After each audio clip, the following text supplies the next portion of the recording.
buscando essa cura, buscando essa restauração do casamento. Pessoas que às vezes chegam aqui com as suas vidas financeiras dilaceradas, destruídas. É o nome do Serasa, no SPC, no caderninho da farmácia, na caderneta da padaria, lá perto da sua casa. E elas chegam aqui com as suas vidas financeira destruída, seria uma perspectiva de futuro, seria uma perspectiva de conseguir pagar essas dívidas, ser uma porta de emprego aberta.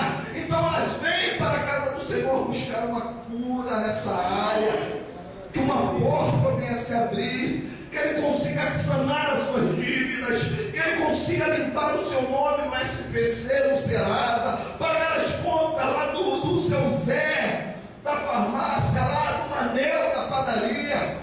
E ele vem nessa esperança, porque de repente ouviu um evangelho que promete a ele que ele vai conseguir resolver todos os seus problemas, como se fosse um passe de mágica, como se fosse simplesmente receber ao Senhor Jesus Cristo como Senhor e seu Salvador, filiar-se a uma igreja, a passar a ser dizimista, ter uma carteirinha de membro e pronto, todos os seus problemas estão resolvidos, como se fosse mágica isso.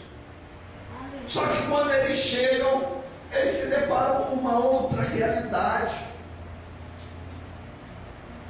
Eles se deparam com um evangelho que, ainda que ele seja pregado de forma diferente, de forma distorcida, mas ele vai funcionar como ele está escrito na palavra. Então ele chega e se depara que aquele que quer seguir a Jesus Cristo tem que tomar a sua cruz e o seguir. Aquele que quer servir a Jesus Cristo tem que ter na sua mente que no mundo passareis por aflição. A pessoa que quer servir a Jesus em espírito e em verdade, na sinceridade da sua alma, na sinceridade da sua fé, tem que saber que passará por perseguições, e muitas das vezes essas perseguições serão dentro da sua própria casa, será por meio da sua própria família. Quantas pessoas eu conheço que dizem assim: pastor, antigamente eu bebia, eu fazia tanta besteira, eu chegava em casa e as pessoas me tratavam bem. Hoje eu estou na igreja, eu não bebo, não faço mais nada de errado, está todo mundo implicando comigo. Me chamam de fanático, me chamam disso. Ah, vai lá levar dinheiro para o pastor. Quantas passam por perseguições dentro da sua própria casa, no meio da sua própria família?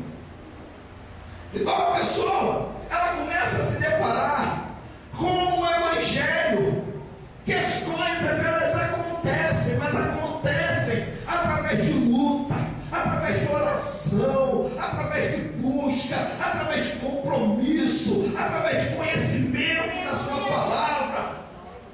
E quando ela se depara com essa situação, muitos queridos, muitos vão perdendo a sua esperança. Ah, pastor, eu já estou na igreja já faz um mês, pastor, e até agora nada aconteceu. Eu continuo, pastor, ainda cheio de mágoas. Ah, o meu casamento, pastor, depois que eu vim para a igreja, agora o homem está implicando que eu estou na igreja. Está dizendo que eu estou tendo um caso com alguém na igreja, pastor, que eu estou vindo atrás de um homem na igreja. Quantas mulheres já ouviram isso do marido?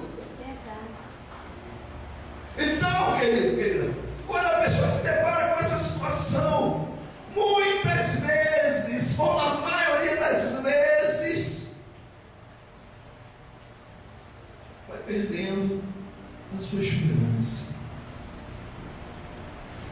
vai perdendo a essência da fé, aquilo que a trouxe à presença de Deus, a esperança de ser curado, de ser curada, de ter a vida transformada.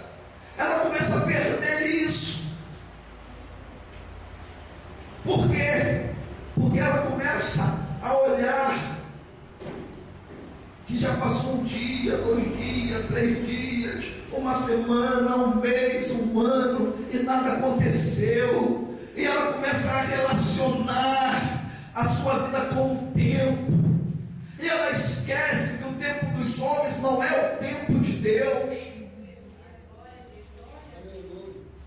Há tempo para tudo debaixo do sol. Há tempo para tudo na terra dos viventes. O milagre não acontece a hora que eu quero. Não adianta essa história desse evangelho de dizer, não, que Deus tem que fazer. Deus faz o que Ele quer, querido. Aquilo que Ele aprover, é isso que Ele fará. Deus não é empregado do homem.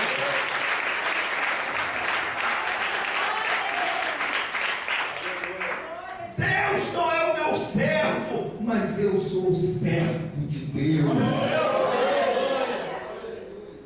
Então não adianta esse evangelho que é pregado aí em muitas igrejas aí, aqueles pastores maquiados, tudo bonitinho, né? Parecendo artista da novela da Globo, dizendo, não, que vai acontecer, que não sei o quê, aqueles testemunhos tudo mágico. Eu cheguei na igreja, não tinha nada, dei meu tudo. Quem não tem nada pode dar nada, porque quem não tem nada não tem nada para dar.